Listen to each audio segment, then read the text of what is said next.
두 번째 곡 그러면은 해볼까요? 연주해볼까요? 네. 저희가 오늘 그냥 하다가 토크하다가 할 말 없으면 연주하기로 했어요. 네, 그럼 두 번째 곡 연주하겠습니다.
네, 곡 너무 좋죠.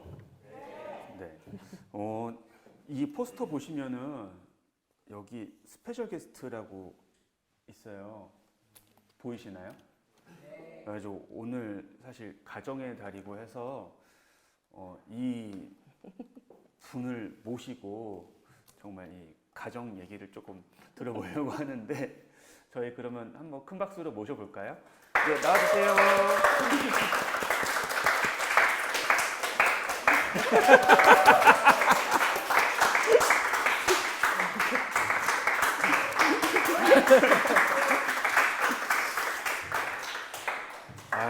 가장 인기가 많으신. 네, 안녕하세요. 네, 먼저 자기소개 좀 부탁드릴게요. 예, 안녕하십니까. 저는 오늘 그 바이올리니스트 이소란 씨 남편 자격으로 무대에 함께 서게 된 이재민이라고 합니다.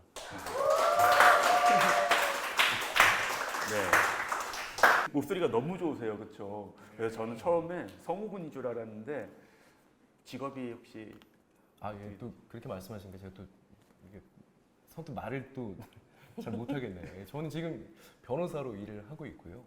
와. 그래서, 그렇습니다. 저희 음악인들 입장에서 보면은 약간 다른 세계에 계시는 그런 분 아닌가요? 이소라님? 네. 그렇죠? 저희와는 다른 부류의. 맞아요. 서로 좀 그렇게 느끼는 부분이 그래요? 있는 것 같습니다. 네. 근데 어떻게 두 분이 만나셨는지. 이게 소개팅 예술의 전당 앞에 있는 투썸 플레이스에서 만나자. 네. 사실은 소개팅 치고는 일시 장소가 조금 특이하다고 할 수 있는데 나중에 들어보니까 이제 제 아내가 이제 좀 불필요한 시간 낭비를 최대한 줄이고 싶어서 그래서 연습이 끝나고 만나러 갈 건데 기다리는 것도 싫고 9시 반이면 내가 좀 기다려야 될 것 같아서 네. 9시 15분으로 하자. 9시에 끝나는 리허설이었어요. 그래가지고 그렇게 처음에 만나게 됐습니다.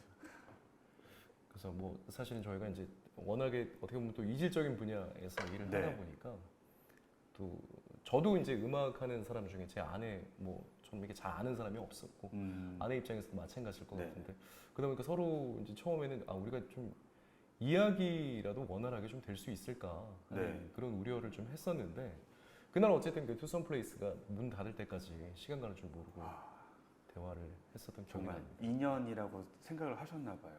그러면 공감대 형성이라는 게 사실 굉장히 대화하는데 중요하잖아요. 그러니까 서로 뭔가 얘기할 거리가 있어야 되고 그래야 되는데 저희 생각으로는 저희는 아무래도 평생 거의 음악하는 분들만 만났다 보니까 그러니까 주변에 있는 분들이 다 음악하시는 분들이잖아요. 그러다 보니까 사실 어떻게 보면은 뻔한 주제일 수도 있지만 저희끼리는 너무 공감이 하기 쉬운 그런 주제들이 있단 말이에요. 근데 사실 제가 막연하게 생각하기에도 만약에 제가 변호사분을 만나면 내가 무슨 얘기를 할 수 있을까라는 생각이 들어요. 그래서 그런데도 불구하고 두 분이 그런 공통적으로 이렇게 얘기를 나눌 얘기가 있었다는 거는 정말 인연이 아니면은 쉽지 않지 않을까요? 네. 원래 주변에 음악 하시는 분 이외에도 친구분들이 많으세요? 다른 저는 직업을? 좀 음악 안 하는 친구들도 많은 편이긴 한데 그날 이제 소개팅을 나간다고 했을 때 사람들이 저보고 주로 입을 닫고 들으라고 너무 이렇게 주도적으로 얘기하지 말고 그 사람이 하는 말 좀 들으라고 네. 그날 제가 거의 아무 말도 안 한 것 같아요. 진짜요? 나름 되게 별로 얘기 안 한 것 같아요. 그래서 성공할 수 있었던 것 같아요. 잘하셨습니다. 네. 그러면 변호사 남편이 보는 바이올린 연주자인 아내는 어떤가요? 그거는 제가 사전에 이 질문을 사실 받기는 했었는데 혼자 곰곰이 생각을 해보다 보니까 어느 시기에 그 질문에 대해서 답변을 하느냐에 따라서 내용이 좀 달라질 것 같습니다. 그래서 지금 저희가 이제 다음 달이면 결혼 3주년을 맞이하게 되는데 지금 이 시점에 제가 제 아내 그리고 저희 관계를 생각해봤을 때 어떤가를 좀 고민을 해보게 됐는데 사실은 제가 결혼할 때 제 제일 친한 친구가 아주 조심스럽게 저한테 이제 얘기를 한 게 있었습니다. 이제 예술하는 사람인데다가 AB형이거든요. 예술하는 AB형 괜찮겠어? 이렇게 되게 조심스럽게. 사실 그 친구가 전혀 그런 쪽으로는 얘기를 잘 안 하는 친구인데도 불구하고 그래서 그 당시에는 제가 이게 그런 것들이 사실 뭐 걸림돌이 될 만큼 두드러지는 부분이 없다라고만 생각을 했습니다. 네. 이게 분야는 달라도 결국에 어떤 점에서는 공통점을 또 찾을 수가 있을 것이고 네. 그런 점에서 이제 우린 얘기도 너무 잘 통하고 네. 문제되지 않는다라고 이제 그 친구한테 답변을 했고 그 친구가 사실 저희 결혼식에 이제 그 사회를 봐주기도 하고 네. 그랬는데 근데 그 이후에 그 친구의 그런 어떤 우려가 틀린 것만은 아니었구나 이런 생각을 하게 됐습니다. 근데 그게 꼭 이제 좀 그렇구나 이게 나쁜 뜻이 아니고 제가 요즘에 제 아내에 대해서 느끼는 거는 미처 내가 헤아리지 못하는 부분이 있을 수 있겠구나라는 생각을 좀 새삼 하고 있습니다. 특히 이제 뭐 오랜 기간 각자 살아온 사람들이 만났기 때문이기도 하지만 말씀하신 것처럼 저희가 분야가 워낙 또 네. 다르다 보니까 그런 데서 기인하는 분명히 다른 점들이 있는데 그리고 그런 부분들에 대해서 제가 좀 생각해보고 제 나름의 어떤 배려가 필요한 부분이 있을 수도 있는데 어떻게 보면 제가 그런 것들을 좀 단순하게만 생각하지 않았나 네. 하는 그런 생각도 들었어요. 요즘에 제가 이제 제 아내를 보는 거는 정말 이 사람 예술가고 네. 그렇기 때문에 내가 예술에 있어서 범인에 불과한 내가 헤아리지 못하는 부분이 있을 수 있다라는 그 사실 자체를 잊지 말자 네. 그런 생각을 요즘에는 많이 하고 있습니다. 잊지 마세요. 그러면은 이제 바이올리니스트인 아내가 보는 변호사 남편은 어떤가요? 지금 들으셨다시피 정말 말이 청산유수잖아요. 그래서 저도 사실은 뭐 살면서 어디 가서 이렇게 말로 눌려본 적이 별로 없었는데 네. 얘기를 하다가 보면 약간 내가 이 얘기를 지금 해도 되는가? 그 좀 되게 하여간 상대가 아예 안 됩니다. 사실 변호사라는 직업이 싸우는 게 직업이잖아요. 그 이겨야 남을 되잖아요. 설득하는 직업이잖아요. 그리고 나는 잘 말로써. 몰랐는데 내가 되게 네. 감정에 항상 호소하면서 그러니까 누가 잘못을 했던 간에 어떻게 너가 나를 그렇게 할 수가 있어? 네. 지금 내가 슬프잖아. 약간 이런 거를 어필하는데 이 사람은 직업은 감정 다 자르고 다 필요 없어. 팩트. 딱 그것만 갖고 싸우는 직업이다 보니까 네. 내가 맨날 뭐 주섬주섬 무슨 일 있었고 무슨 일 있었고 다 됐고 그래서 어떻게 했다는 건데 그것만 요점만 얘기해봐. 이렇게 그러니까 요 부분도 제 기준으로 보자면 좀 정확하진 않아요. 이런 식으로 제 아내의 어떤 감정적인 호소를 이렇게 억압한 적이 없는데 근데 제가 그런 생각을 합니다. 저는 사실은 이제 제 아내랑 결혼 생활 하기 전까지만 해도 네. 뭐 그런 쪽이 좀 두드러질 수는 있는데 네. 뭐 이성 감성 다 이렇게 아울러서 다 헤아리지라고 했는데 확실히 좀 내가 좀 아닌 부분도 있구나. 네. 저는 항상 이제 일단 그러면 뭔가 평가를 하고 감상을 이야기하기 전에 있었던 일을 객관적으로 파악하는 것부터 하자라는 그런 식의 사고가 있을 수 있는데 그럴 수 없지 않아요? 네. 저희는 우린 저희는 상상도 못하죠. 할 수 없는 일. 그렇죠, 그렇죠. 일단 다 내 편으로 만들어 놓고 뭐 그래서 이런 겁니다. 그러니까 이런 부분이 있을 수 있다는 걸 잊지 말자라는 생각을 하고 있습니다. 네. 옳고 그름의 문제는 아니라고 생각합니다. 저는. 네. 근데 사실 저희끼리 얘기하기에 저희 셋 중에 가장 약간 예술가적인 기질을 제일 가지고 계신 게 아닌가. 읽어봐. 네, 여기 사진 보시면은 네, 되게 춤꾼이에요. 집에서 맨날 춤추고 노래하고.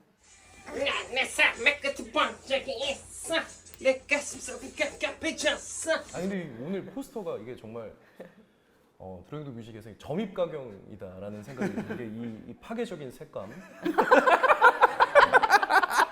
투박할 정도의 이 구성과 저 사진 저거를 또 저렇게 제가 오늘 양복을 입고 나와서 너무 위화감을 느끼지 않으셨으면 좋겠습니다. 근데 저는 그런 건 있는 것 같습니다. 제가 아내는 어떨지 모르겠는데 좀 어떻게 보면은 이렇게 정말 방금 말씀드린 어떤 그런 성향 그리고 저희는 주로 이제 뭐 책을 들여다보고 책상에 앉아있고 이런 시간이 길다 보니까 몸을 써서 하는 활동에 대한 어떤 동경이랄까요? 동경이라고 하면 좀 표현이 지나친 것 같기도 한데 갈망이나 그런 것들이 좀 있는 것 같습니다. 그래서 저는 아내랑 처음 아까 말씀드린 투썸 플레이스 만났을 때도 사실은 이 일을 나름 애착을 가지고 하고 있습니다만 그야말로 다시 태어난다면 나는 플라멩고 댄서가 되고 싶다. 그래서 좀 그런 생각이 좀 있거든요. 저도 그렇게 웃었어요. 처음에 그 얘기를 들었을 때. 네, 그래서 이게 뭐 그렇습니다. 네, 좀. 네. 그러면 그런 예술적인 갈망이 있으시잖아요. 그럼 아내분의 연주를 들을 때는 어떠세요? 행복하세요? 아니면 집에서 이제 연습하는 소리를 들으시죠? 뭐 기회가 많지는 않습니다. 네. 잘 안 보이시죠? 집에서 악기를 안 드나요? 네. 저는 또 저만의 공간이 따로 있지 않게 집에 잘 안 들어오시잖아요. 아니에요. 그래서 그 음악을 안 하시는 분들이 저희의 연습하는 소리를 들을 때 과연 어떤 기분일까를 좀 생각을 해봤어요. 그러니까 저만 해도 저희 집 고양이는 한 마리는 제가 피아노를 치면 피아노 위에 올라가서 자는 애가 있고 또 한 마리는 정말 거의 기겁하는 애가 있어요. 그럼 막 소리 싫다고 도망가거든요. 근데 돌체는 어때요? 우리 돌체는 그렇게 와가지고 그냥 키가 엄청 크거든요. 네. 스탠다드들 23kg짜리 엄청 큰 다리도 이렇게 기는데 걔가 문을 닫고 있으면 이렇게 점프해서 문을 열고 들어와요. 코로 이렇게 밀고서. 그래서 이제 학생들이 이제 레슨 받을 때 보면대랑 학생의 발의 딱 사이에 이러고 누워가지고 발을 딱 밟고 신체적으로 어디 꼭 한번 닿아야 되고 그러고서 좀 사실은 바랄 건데 좀 틀리면 좀 물었으면 좋겠고 음정 틀리면 좀 짖기도 하고 물기도 하고 이랬으면 좋겠는데 너무 자요 얘는. 그래도 싫지는 않은가 보네요. 엄청 네. 익숙한 것 같고 예전에 저희 김민 교수님이 되게 까만 되게 뚱뚱한 개를 키웠었는데 그 개 이름이 제니인데 제니는 우리가 틀리면 짖었어요. 진짜로. 그래서 우리가 제니가 짖을 정도면 말 다 한 거라고 선생님이 말. 동물이 무섭습니다. 평창동에 레슨 가면은 그 검정 개한테 잘 보여야 된다. 그러면은 저희가 또 곡을 한 곡을 연주를 하고 이제 또 토크를 이어갈 텐데 요즘 이제 이소란 님의 연주를 보러 가시는 분들은 아실 텐데요. 저 변호사님께서 그냥 관객으로만 계시지 않고 이제 점점 저희의 분야를 침범을 하고 계시거든요. 네, 요즘 그래서 해설을 또 해주세요. 그래서 저희가 이번에 연주할 곡이 프랑크 바이올린 소나타인데요. 그 곡에 대해서 간략히 설명 부탁드려도 될까요?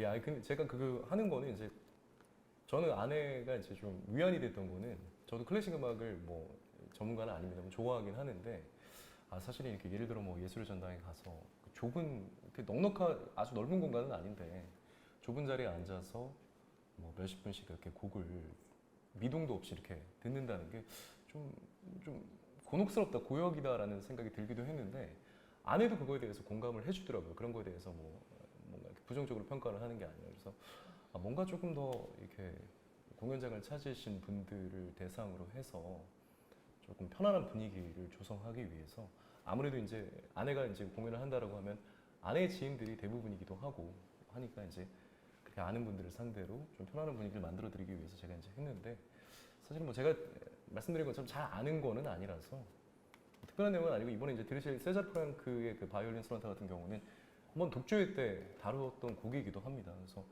작년이 이제 세자르 프랑크 탄생 200주년이었습니다. 1822년. 장난 아니죠? 무섭습니다. 그래서 뭐 많은 이제 기념 공연들이 있기도 했는데 그래서 이 곡은 이제 1886년에 그러니까 세자르 프랑크가 이제 60대에 이제 만들었던 곡입니다. 사실은 그 이후에 1890년에 세자르 프랑크가 세상을 떠났기 때문에 곡을 만든 건 얼마 안 돼서 이 곡이 어떻게 보면은 본격적으로 인정을 받기 전에 세상을 떠났다고도 할 수 있는데 잘 알려져 있는 것은 그 절친한 바이올리니스트였던 외진 이자이의 결혼 선물로 이 곡을 헌정한 걸로 알려져 있습니다.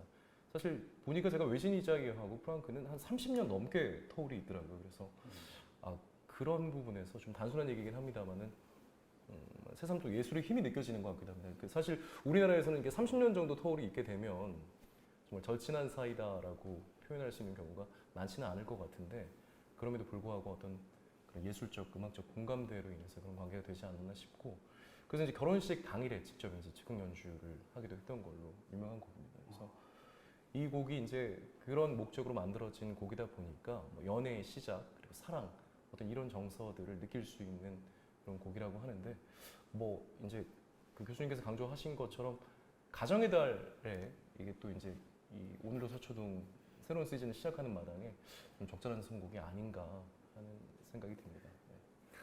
역시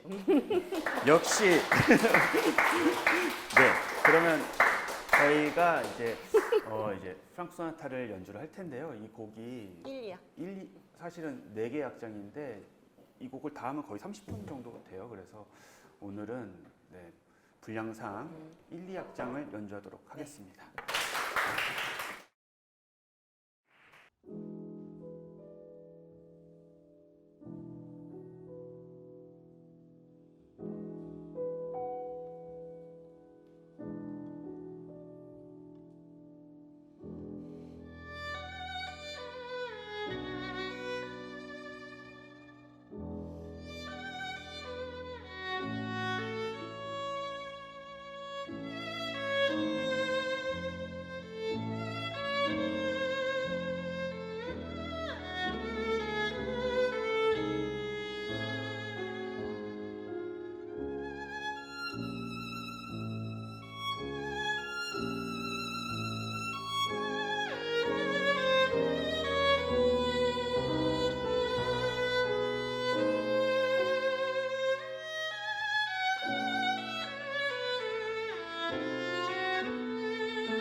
훌륭한 연주 들려주신 이선원 씨께 다시 한번 큰 박수 부탁드릴게요.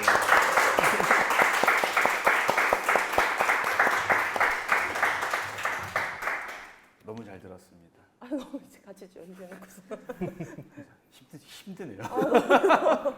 잘라서 해도 참 힘드네, 그렇죠? 네, 이게 프랑크가 사실 바이올린도 물론 어렵지만 피아니스트들에게 정말 어려운 곡이거든요.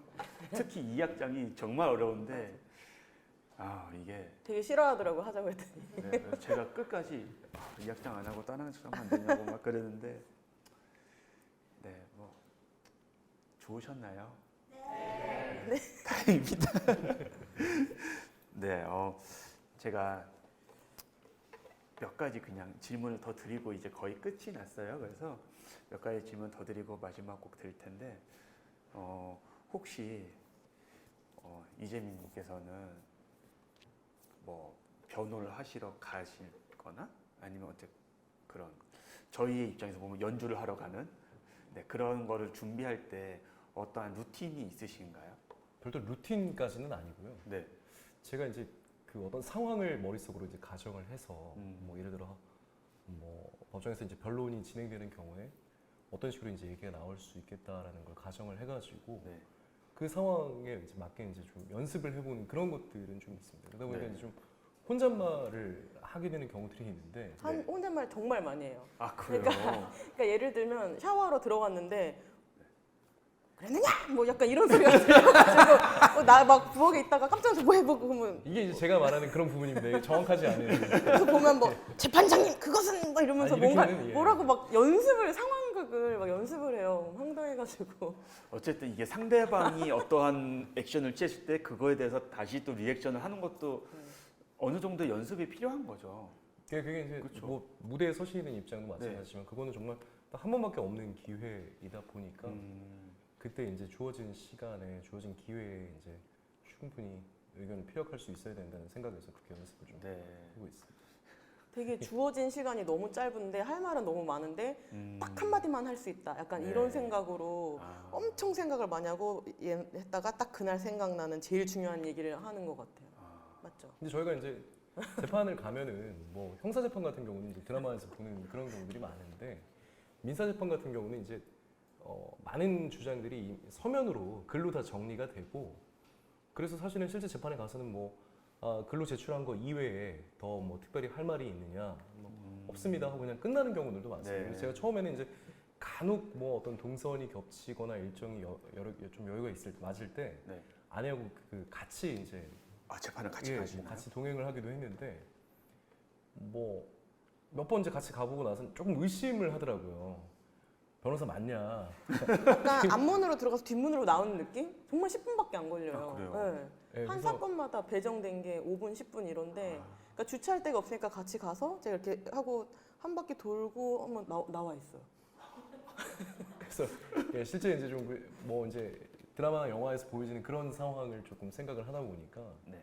제가 너무 이제 금방 나오고 막 이래가지고 그런 걱정을 하기도 했는데 그래서 어쨌든 이제 그렇게 짧은 순간이니까 근데 저희가 이제 글로 쓰는 거 외에 어쨌든 직접 판단을 내리는 그 재판부를 면전에 두고 말로 호소할 수 있는 기회는 그때뿐이다 보니까 네.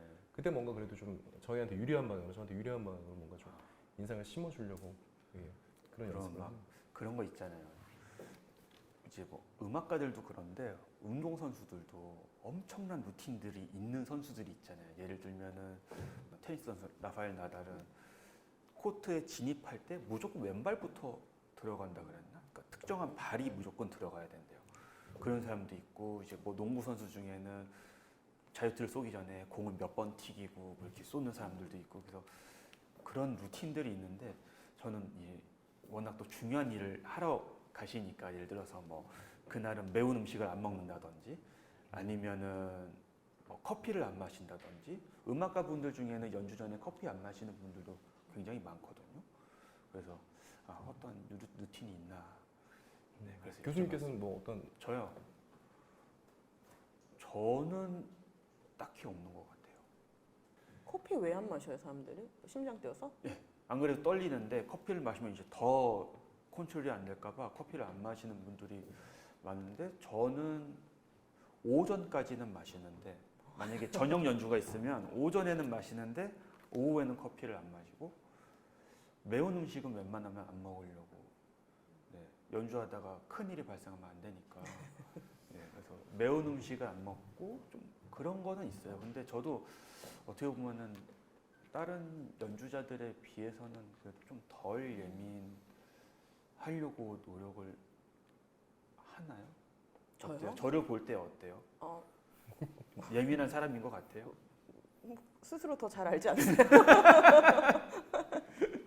아니 별로 안 그런 것 같아요. 원래 약간 학교 다닐 때 중학교 때부터 약간 헬스보이? 그때는 막 헬스장도 없고 엽기 이런 것도 없는데 혼자 맨날 약간 맨손으로 체조하고 막 네. 근육 만들고 어렸을 때부터 되게 근육에 집착해가지고 맞지? 네.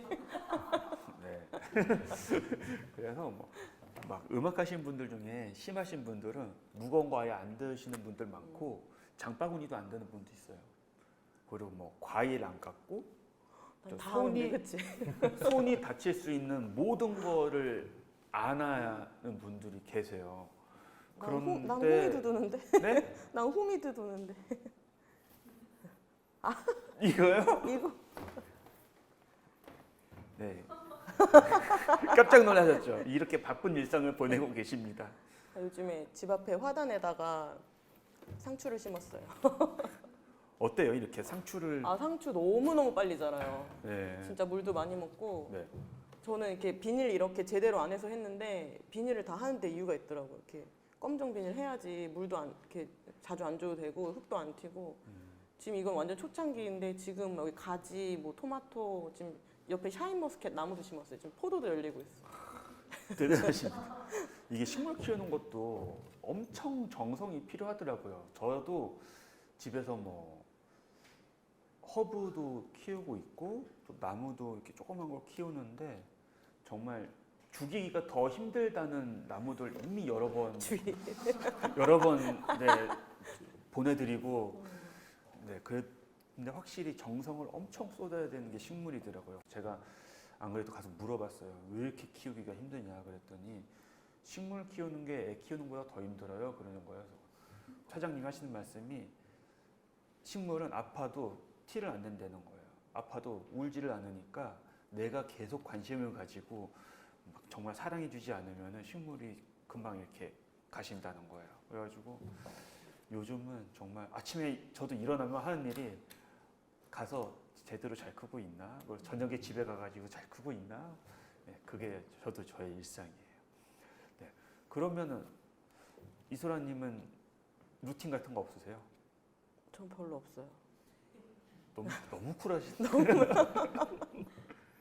그냥 좀 집착을 안 하려고 노력해요. 그냥 연주 전에 막 안 되고 좀 틀릴 만한 데를 아예 생각 안 하려고 노력해요. 더 잘할 수 있는 데를 더 좀 인조이 하자. 네. 좀 스스로 좀 칭찬해주면서 내가 열심히 했잖아. 이러면서 좀 그러려고 노력해요. 하도 어렸을 때 이제 저희 너무 좀 그렇게 컸잖아요. 네. 구박받고 못한다 이러고 커가지고. 저는 잘 모르지만 확실히 방금 얘기하신 것처럼 저는 이 사람을 이렇게 옆에서 보면은 아 이게 어릴 때 네. 특히나 이제 예술이다 보니까 이제 어릴 때 어떻게 보면 좀 하는 게 참 중요하고 큰 영향을 미친다라는 느낌도 들긴 하는데 아 어릴 때 정말 어떻게 보면은 혹독한 시간을 견뎌왔기 때문에 네. 그냥 그런 것들이 정말 단단한 뒷받침이 돼서 연주를 하고 있구나. 그래서 뭐 지금 뭐 특별히 뭐 어떤 징크스나 뭐 어떤 뭐 루틴이나 이렇게 없어도 그냥 그런 것들이 힘을 받아서 좀 잘 하고 있는 게 아닌가 그런 느낌이 좀 들기는 합니다. 사실 그런 징크스라는 게 한번 만들기 시작하면 끝이 없거든요. 맞아. 네, 그래서 가급적이면 안 만드는 게 우리의 정신 건강에 좋지 않나. 만들면 이게 너무 힘드니까 그런 것 같습니다.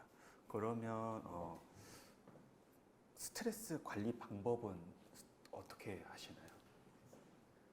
이렇게 하시나요? 아니 근데 반 매는 게 생각보다 되게 스트레스 관리에 좋아요. 되게 아무 생각 없이 계속 계속 이게 여기가 잔디밭이라서 계속 그 흙뿌리가 나오거든요. 그 뿌리를 계속 파고 자르고 막 파도 계속 나오고 막 지뢰밭처럼 나와서 원래 요만큼만 다듬으려고 했는데 어느새 막 내 구역이 여기까지 와 있고 약간 영토 정복한 느낌도 들고 되게 좋은 것 같아요. 그럼 요즘은 이런 식으로 스트레스를 이거 하고 푸시고. 남편 퇴근하면 같이 맥주 마시고 아. 와인도 마시고. 이거 보니까 제 애 보니 밥 맨다. 애를 보니 밭을 매겠다는데 그게 사실 밥 매는 게 쉽다는 뜻이 아니거든요. 밥 매는 게 그렇게 어려운 일임에도 불구하고 애 보는 것보다는 그게 낫다 이런 얘기인데 지금 제가 새삼 이 사진을 보니까 너무 이렇게 해놓은 거. 제 아내가 애도 보고 밭도 매고 있어서 예, 네. 제가 참 원래는 이런 분입니다. 네, 이런 분으로 다시 바꿀까요? 네, 원래 이분이거든요. 누구시죠? 네, 네, 바이올리니스트가 밭도 메고 애도 보는 그런. 네. 그러면 이재민님은 스트레스 관리를 어떻게 하세요? 아, 저는 춤추고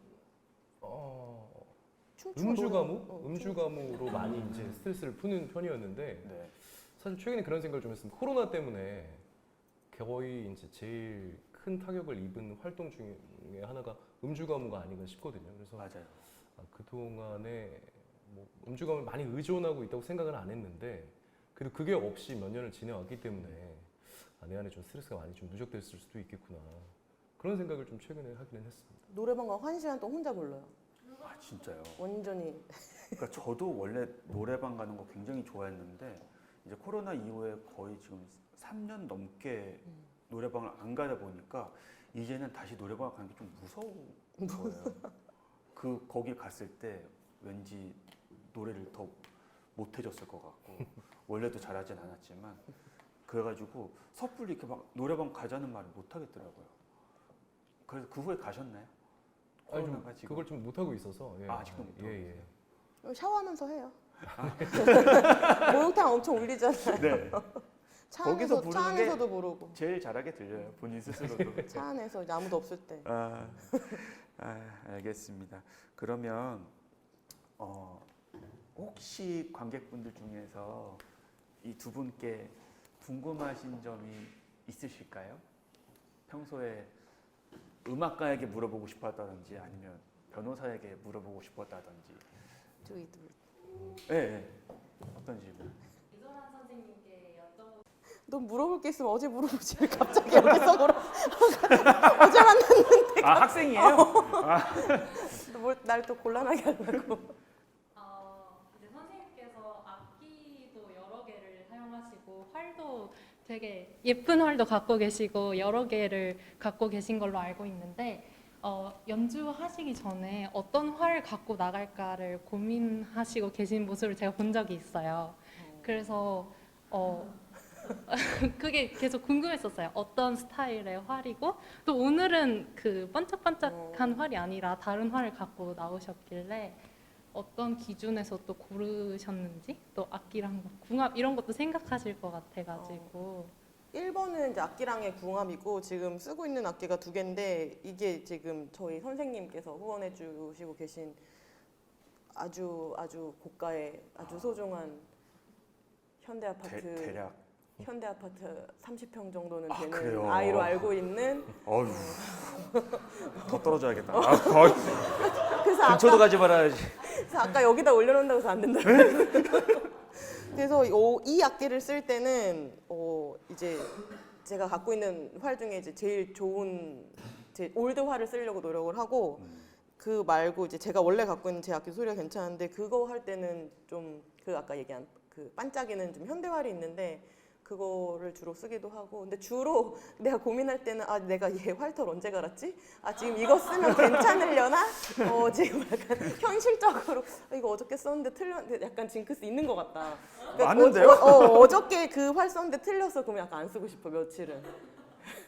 징크스 많으시네. 있네. 생각보다 뭐 되게 심각한 건 아닌데 나름 그래봤자 몇 개 없어 얘. 누가 보면 되게 많은 줄 알겠다. 저는 그게 항상 궁금했어요. 이 현악기 하시는 분들이 가장 어떻게 보면은 고가의 악기를 소지하고 있잖아요. 대부분이. 뭐 피아노는 어차피 제가 가지고 다닐 수가 없으니까. 근데 안 불안할까라는 생각이 저는 항상 들어요. 예를 들어서 지하철 탈 때도 막 내 등에 이게 현대 아파트가 있는데 그렇잖아요. 이거를 누가 나를 해하거나 하면 어떡하지? 아니면 뭐 차를 타도 혹시 사고가 나면 어떡하지? 막 그런 불안감이 저는 있을 것 같거든요. 왜냐면 있죠. 너무 비싸니까. 괜찮으세요?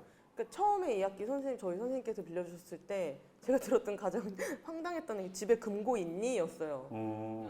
금고요? 근데 심지어 이 악기 케이스가 들어가려면 얼마나 큰 그렇죠. 금고여야 되는 거예요. 그래서 이렇게 아니라 이렇게라도 악기 케이스 넣을 수 있는 금고가 있냐고 여쭤보셔서 금고씩이나 이랬더니 그게 다른 이유가 아니라 불이 났을 때 타지 말라고. 그게 몇 시간은 견딜 수 있기 때문에 네.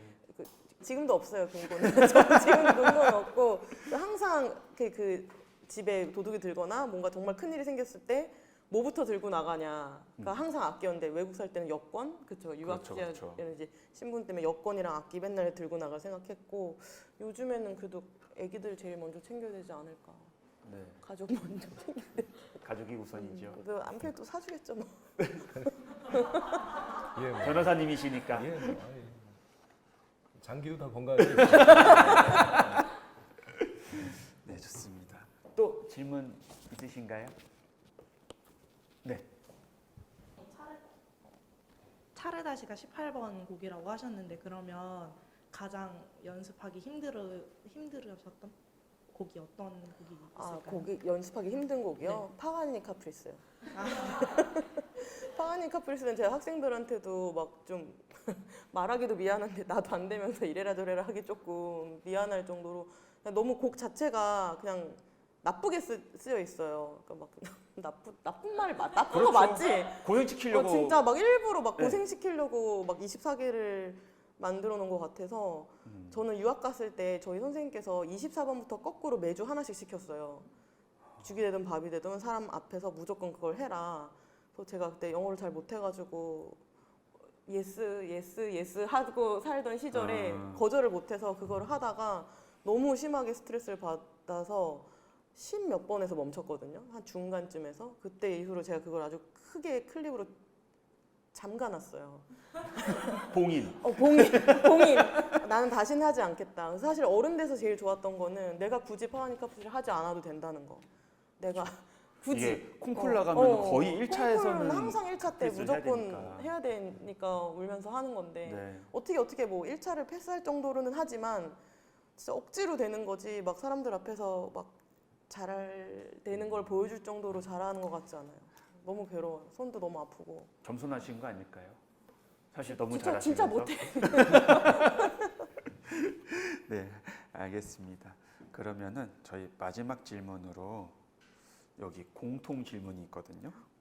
드로잉 더 뮤직은 음악으로 만드는 아름다운 세상을 꿈꿉니다.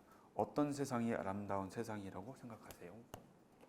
저는 뭐 이런 생각이 지금 잠깐 드는데 저 포스터에 이제 사진이 나와 있는데 사실 제가 이제 저 때 저런 식으로 이제 했던 게 저희가 요즘에 이제 뭐 아주 어린 아이 딸 아이 둘을 키우면서 저희도 그게 이제 육아도 처음이고 하니까 참 어떤 때는 너무 힘들다는 생각이 들거든요. 그래서 이 분위기를 근데 좀 반전시킬 수 있지 않을까. 이 상황을 받아들이는 우리 마음가짐을 좀 네. 반전시킬 수 있지 않을까 해서 좀 유머러스하게 그 상황을 반전시키기 위해서 어떻게 보면 저런 좀 그 영상이 이제 남게 된 것인데 네.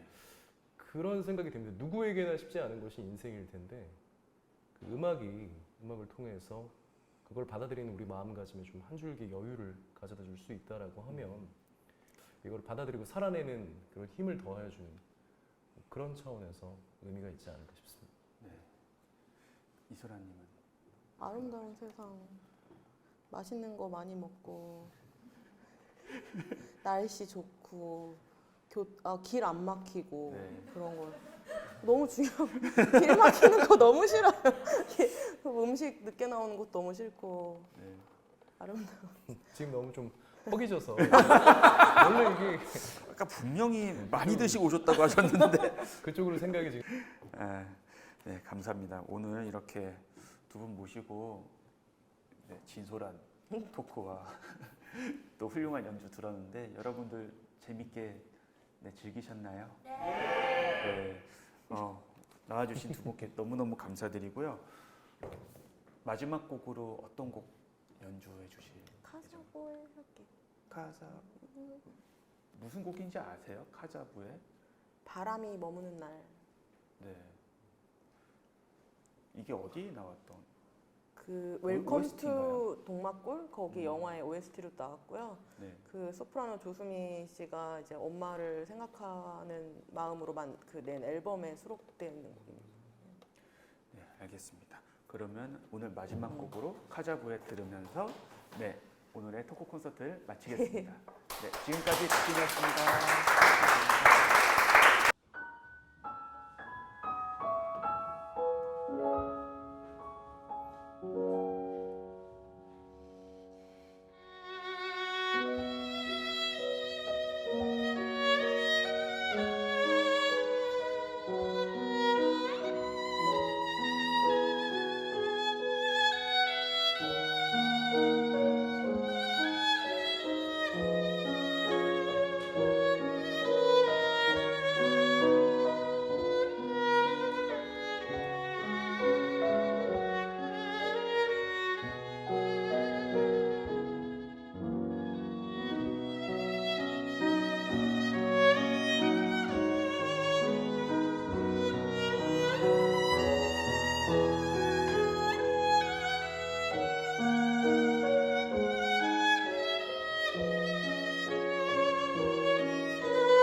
음.